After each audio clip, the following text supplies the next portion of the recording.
Sixième et dernier sujet, le commerce extérieur. Sans retournement dans la tendance actuelle, notre pays ne sortira pas de la crise. C'est Jean-Claude Vollot, président de Dodiana Aerospace, ex-médiateur du crédit et des relations interentreprises, qui nous donne des clés de réponse. Et ce dernier sujet permettra aux différents intervenants de conclure sur leur vision de l'usine intelligente, les Smart Industries.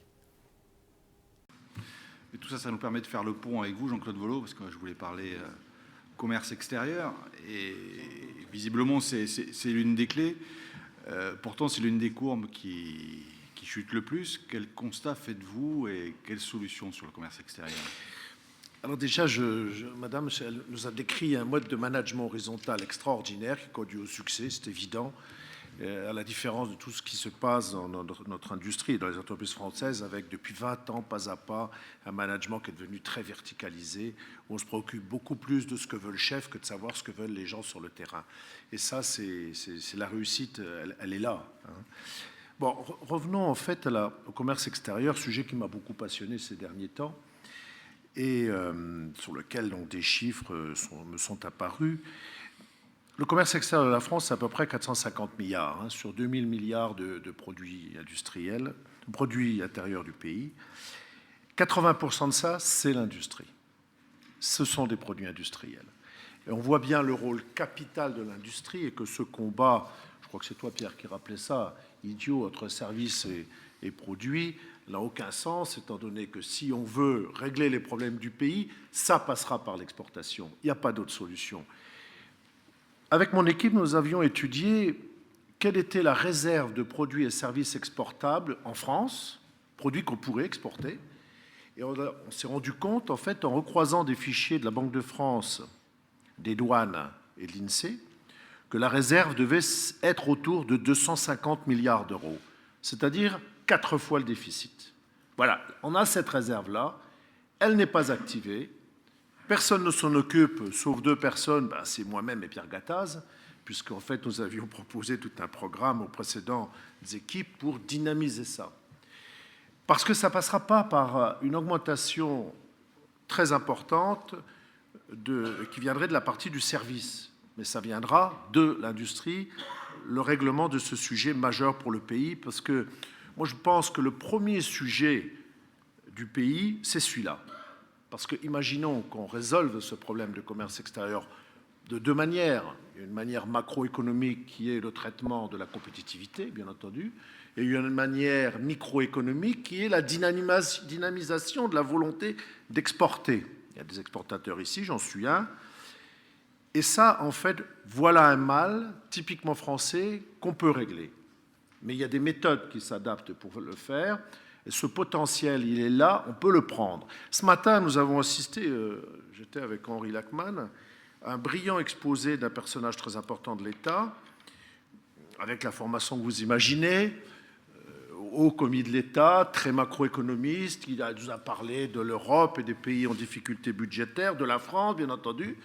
Et puis, après son exposé, à aucun moment il a parlé du déficit du commerce extérieur. Ce qui montre bien le sujet et comment culturellement il va nous falloir avoir une vraie révolution là-dessus. Alors, il existe des méthodes de motivation, de sensibilisation des entrepreneurs sur ce sujet, particulièrement de l'industrie.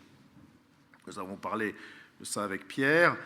Et en fait, il y a des méthodes qui ont été expérimentées, notamment à travers des réseaux que certains doivent connaître, de l'APM, Association en Progrès du Management. Qui connaît APM ici?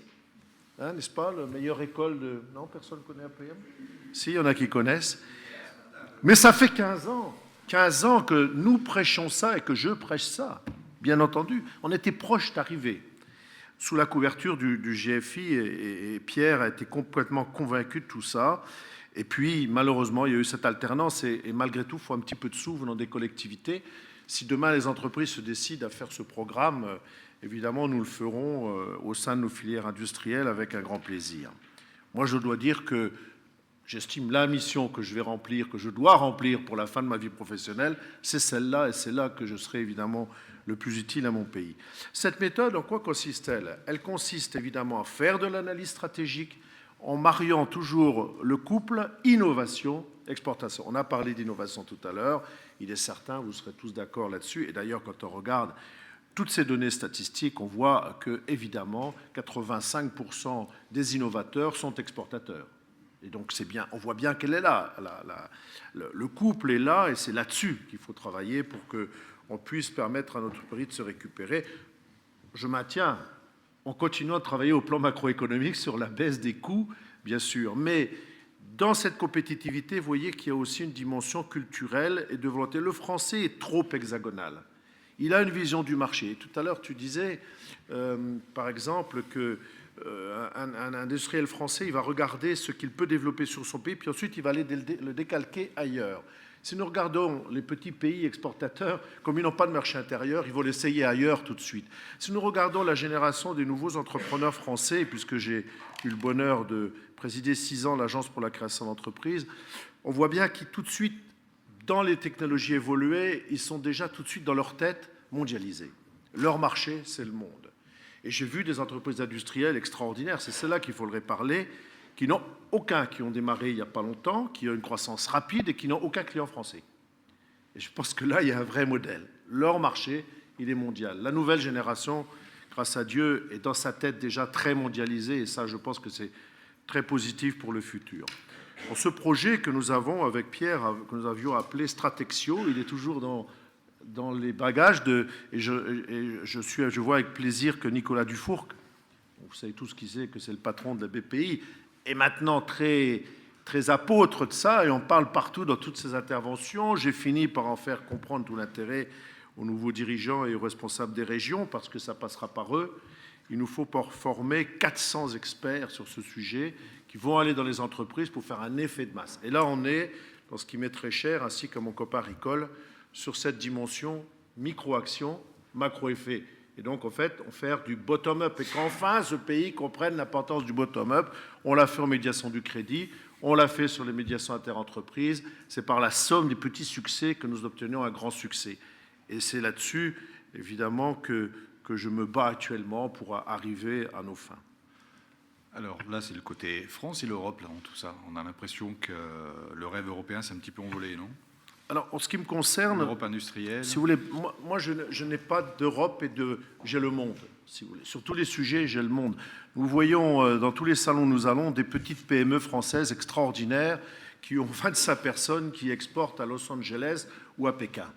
Et donc je me dis, une vision européenne, alors que déjà je me plains de la vision hexagonale de l'entrepreneur français, une vision simplement européenne, elle est déjà bien, mais se dire, je vais commencer d'exporter, puis je vais voir en Italie parce que ma belle-sœur habite à Milan, et puis je vais aller à Francfort parce que j'ai mon cousin qui est à Francfort, c'est plutôt, de façon un peu caricaturale, mais le comportement du Français, ou comme par exemple le Français qui veut exporter aux États-Unis, qui dit, je vais m'installer à Québec parce que c'est plus proche des États-Unis, sauf qu'il se met deux difficultés, une entre la France et le Canada, puis une autre entre le Canada et les États-Unis.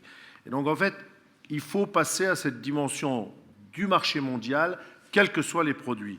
Mais vous voyez, je raconte récemment, j'étais dans un avion, j'allais à Munich, et j'avais à ma droite deux garçons sympathiques. Il y en avait un qui me disait, moi, qu'est-ce que vous faites, monsieur? Je vais au salon à Munich de la hi-fi professionnelle.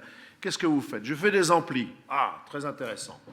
Puis je suis dans la région de Troyes. L'autre d'à côté, qui était dans la région de PACA, il me dit, moi, ce que je fais, c'est les haut-parleurs extrêmement technologiques. Je dis, mais vous vous connaissez tous les deux?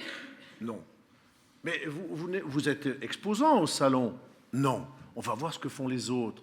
Je dis, mais vous n'avez pas l'idée d'exposer? Non. Je dis, mais vos produits sont très techniques. Vous gagnez, ils me parlent de leurs résultats tous les deux. Vous gagnez beaucoup d'argent sur le seul petit marché français.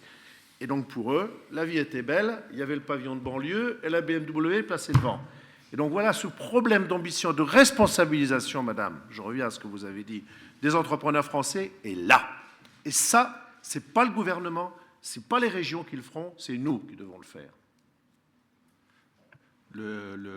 Juste une petite aparté, quand vous étiez médiateur, c'était notre confrère Challenge, je crois, qui avait sorti un classement un petit peu des entreprises. Ça va continuer? Sur la sortie de Challenge, la photo, je l'assure, c'est moi, mais le titre, c'est pas moi. Parce que j'aurais pas mis ce titre, ces PME qu'on assassine, surtout que depuis que j'avais créé avec mon équipe cette médiation, les choses avaient considérablement changé.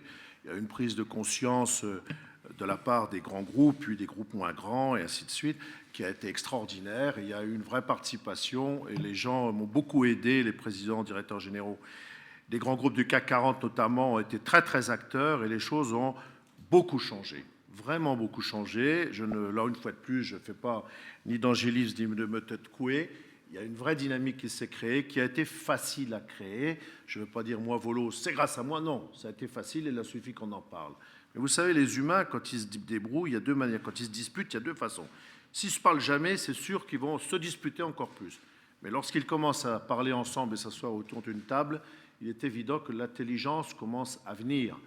Et là-dessus, je remercie beaucoup, moi, toutes les grandes entreprises donneurs d'ordre, de produits finis comme de sous-traitance ou de services, quels que soient les domaines, parce que ce domaine n'est pas qu'industriel, puisque Pierre Pelouzet aujourd'hui assure la suite, et la suite va continuer d'avoir les mêmes taux de succès, puisque sur 10 conflits entre les entreprises, on en règle 8 sans problème, et sans aller devant les juges et sans perdre son temps. Ça, c'est de l'efficacité, et ça, c'est de l'amélioration de la productivité de notamment l'économie française, et notamment de notre chère industrie. Vous voyez, là, le résultat, les performances sont remarquables. Des classements comme celui de Challenge ont le mérite, pour les moins bons d'entre eux, de faire prendre conscience, et je vais parler de la grande distribution, quoique dans la grande distribution, c'est très divers, mais j'en ai ciblé un particulièrement, mais je voudrais plutôt cibler les bons qui ont très bien travaillé, comme Carrefour, qui a accompagné très bien tout ça, comme Système U, qui sont des entreprises qui ont bien compris le problème. Et d'ailleurs, le moins bon d'entre eux, que je ne citerai pas, a signé, suite à tout ça, il y a maintenant un mois, un contrat auprès de 6000 de ces petits fournisseurs que j'ai lu. J'ai appelé le patron de cette entreprise, qui est un grand communicant, pour lui dire, tu vois, finalement, hein, on s'est frité, mais il en sort quelque chose de positif et d'intéressant. Je trouve que ton contrat fait autour de 6000 de tes petits fournisseurs est finalement pas mal pour créer ton écosystème. Mais comme il est malin, il avait bien très compris que ça devenait un vrai produit de communication.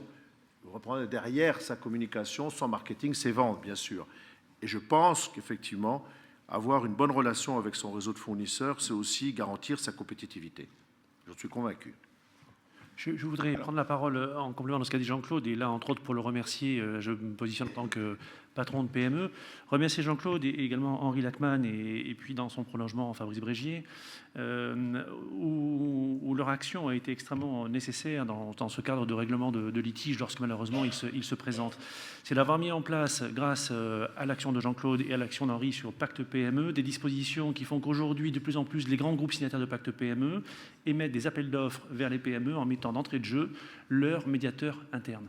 Donc ça donne une visibilité et ça inscrit la relation dans un cadre de confiance qui est essentiel, parce que des deux côtés, les gens sont identifiés, le canal est connu, et rien que ça crée un dialogue favorable. Donc ça, c'est formidable. Donc merci, messieurs. Ce que tu dis, tu sais, il y a une chose que je vois bien dans ces signaux faibles. C'est plus des signaux faibles, c'est des signaux forts. Il y a deux mots qui sont actuellement bien rentrés dans les têtes, c'est le mot industrie et PME. Et donc,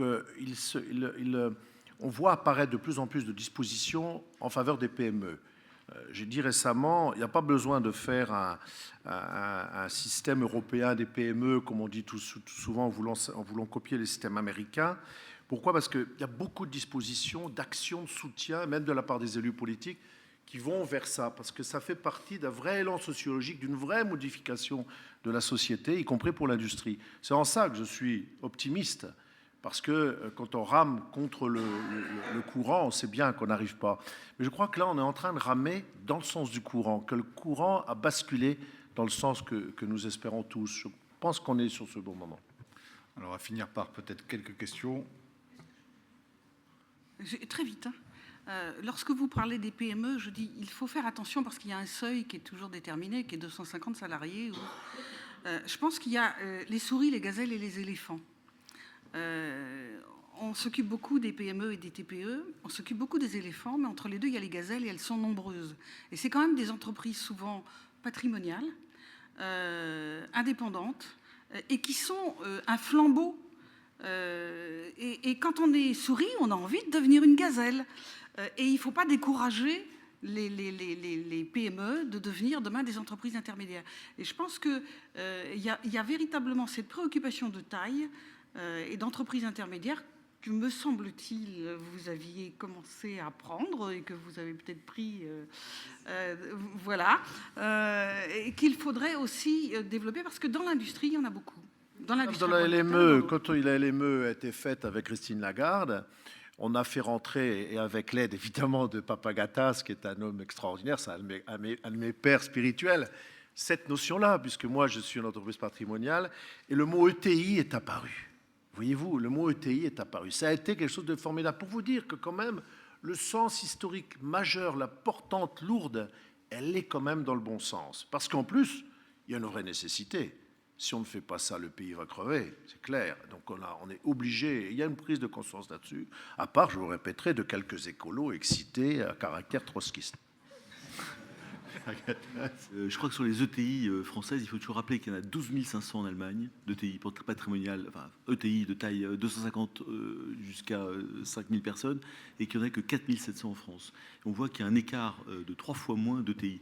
Et c'est le chaînon du Mittelstand allemand qui fait autant de croissance, d'emplois, etc., qui sont les moteurs, qui sont des sociétés qui travaillent dans la durée.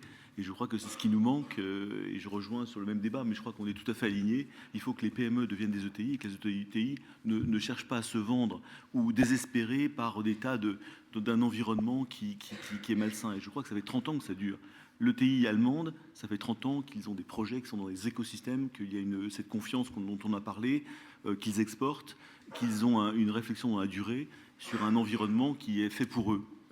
Avec des technologies, avec un environnement de culture, de techno, d'apprentis. Et ça, je crois qu'il faut arriver à le créer. Et c'est faut surtout pas désespérer, je crois, de la France, parce que je crois qu'on a des tas d'atouts extraordinaires. On a des ingénieurs, des écoles. Je crois qu'il y a une révolution, comme disait Jean-Claude, qui est en train de se passer avec le rapport Gallois. C'est quand même la compétitivité dont on a parlé pendant 3 mois en France. C'était quand même extraordinaire. Des bonnes choses. L'industrie qui redevient, je dirais, un événement important. PME, ETI sont des mots aussi qu'on commence à voir. Et moi, j'ai toujours en tête, c'est la Corée qui n'avait rien il y a 30 ans. Rien de rien. Et les Chinois, rien de rien. Et aujourd'hui... Et la Corée est encore plus impressionnante, je trouve, parce qu'ils ont réussi à avoir les écrans plats, les voitures, le nucléaire, le ferroviaire. Vous citez, en 30 ans, ils ont créé des gens absolument magistraux. Alors, j'espère que ça ne prendra pas 30 ans pour redresser l'industrie française, mais peut-être 10 ans. Mais ce serait bien de commencer dès maintenant. Et il faut avoir beaucoup d'espoir en se disant, mais il va falloir évangéliser le pays autour de ces beaux concepts et de montrer ces belles réalisations à côté de chez nous et en Asie. D'ailleurs, pour vous dire, madame, quand on a fait la LME, Christine Lagarde, elle a demandé, Christine Lagarde, de regarder quelle était la part, finalement, dans la valeur ajoutée nationale des TPE, des PME, dans les limites officielles de Bruxelles, des ETI et des grandes entreprises. Quand le résultat est arrivé, on a été stupéfait. Évidemment, Papagatas était là. Et en fait, pourquoi? Tout simplement parce qu'on s'est rendu compte que chaque partie apportait un quart de la valeur ajoutée. C'est-à-dire que les TPE, chose que moi-même j'avais du mal à concevoir, apportaient autant que les grandes entreprises à la valeur ajoutée nationale. Vous voyez? Et ces ETI apportent également son quart. Et donc, quelque part, je me suis dit, mais finalement, ce découpage n'est peut-être pas si artificiel que ça, parce qu'il y a une logique économique. Alors justement, on parlait de rapport Gallois. Guy, pardon. Oui, dans le rapport Gallois, le temps de travail a été soigneusement épargné. Est-ce que c'est quelque chose qui est clos, les 35 heures, Henri Lachmann? Je pense que pour des raisons, parce que Gallois est un animal politique plutôt habile. Hein. Non, mais je pense que un des problèmes de notre pays, c'est effectivement qu'on travaille trop peu dans la semaine, qu'on travaille trop peu dans l'année, et surtout qu'on travaille trop peu dans la vie. L'entrée active dans la vie se fait en France aux environs de 26 ans. Et on la quitte en moyenne à 58, 59. Donc je crois que le temps de travail est un des gros problèmes de notre compétitivité. Et alors, il faut le traiter en priorité ou bien continuer à... Je vais être un peu provoquant. Depuis 1h30, nous parlons, je n'ai pas entendu une seule fois le mot client. On a parlé de nous. Vous avez parlé d'un... Mes clients, non, vous avez parlé de donneur d'ordre. Et pour moi, un donneur d'ordre, c'est tout sauf un client. Un client n'est pas un donneur d'ordre, on n'est pas aux ordres des clients. Et je crois qu'il faut aussi qu'on fasse un peu notre autocritique ou notre introspection. Et les gens qui nous font vivre sont nos clients. Les gens pour lesquels on travaille sont nos clients. Donc je suis quand même très surpris qu'on n'ait pas prononcé le mot client en quasiment 1 heure et demie. Eh ben justement, Justement, il y a une... Même, on a parlé des PME, de l'industrie, des ETI, des fournisseurs, des salariés, c'est très très bien. Mais les clients, on ne connaît pas. Justement, on a une question du public qui était: l'industrie ne devrait-elle pas revenir à ses fondamentaux, c'est-à-dire satisfaire des besoins concrets des clients, en l'occurrence? Donc vous êtes d'accord? Je pense quand même qu'il faut aussi, c'est bien de sourire, mais je pense que les industriels de tout secteur qui sont autour de la table, ils font que ça. Parce que si vous ne faites pas ça, vous sortez du marché, je parle de l'industrie, vous sortez du marché aussitôt, on ne vend pas du vent.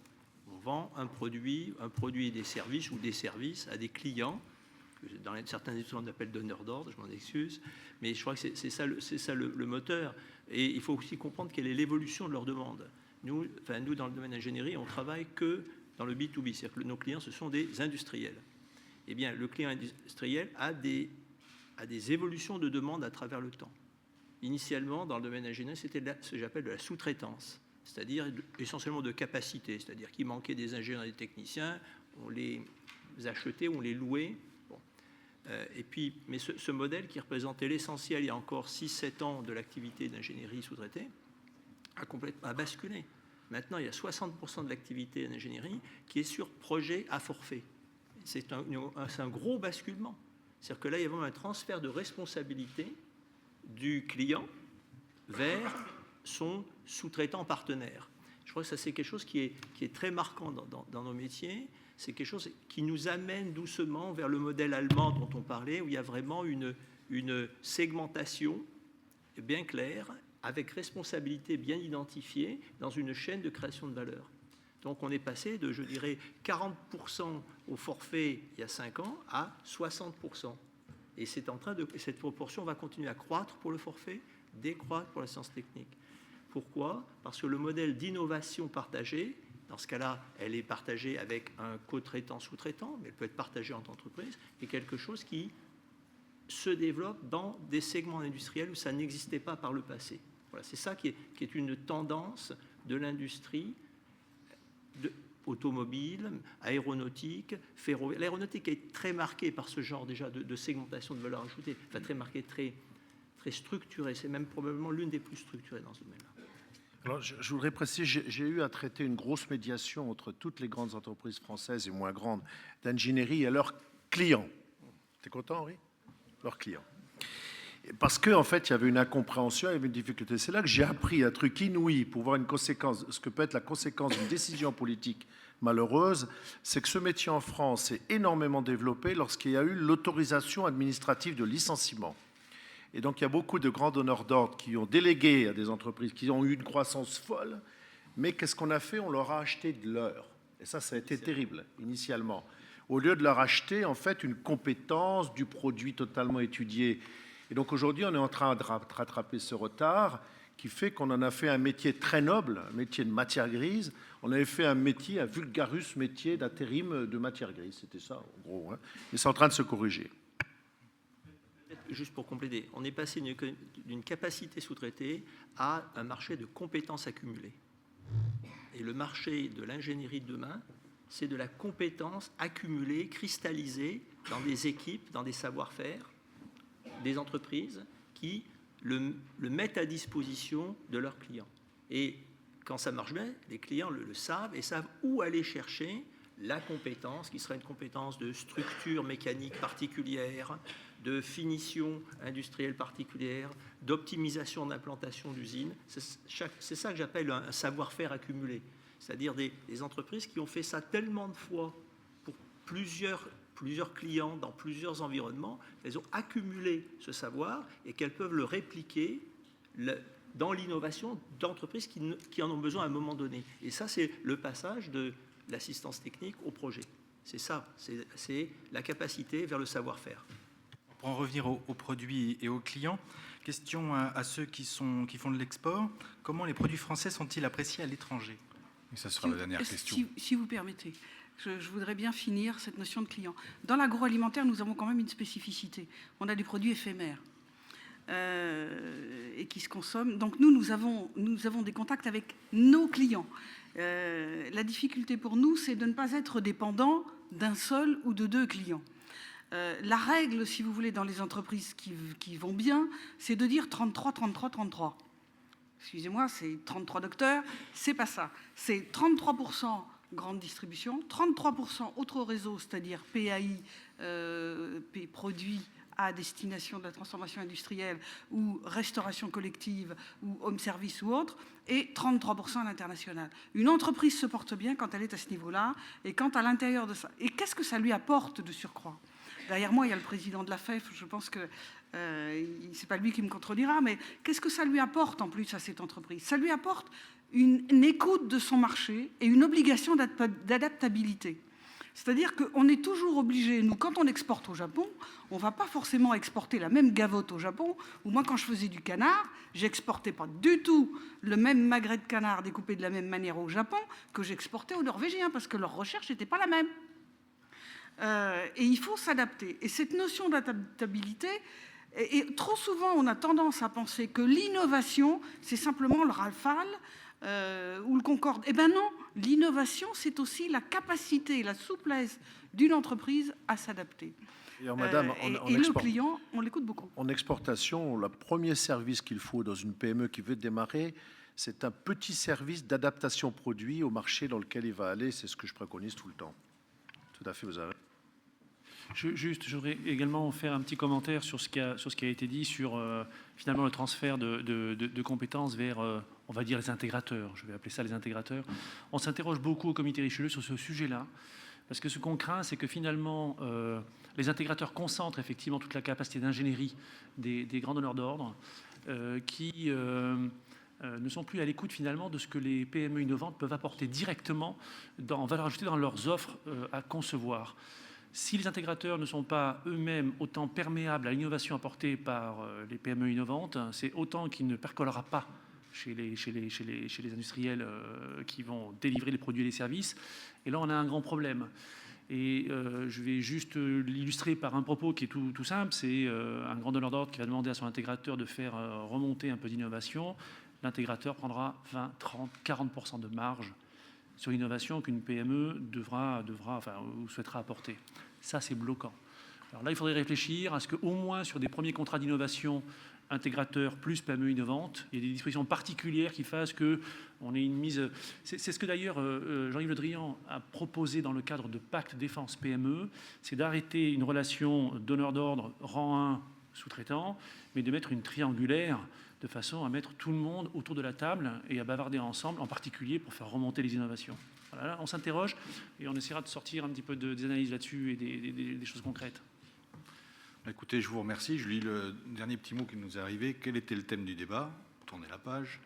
L'usine intelligente pour continuer à produire en France. Point d'interrogation. Donc je crois que vous avez tous donné un certain nombre de clés pour qu'on continue à produire en France.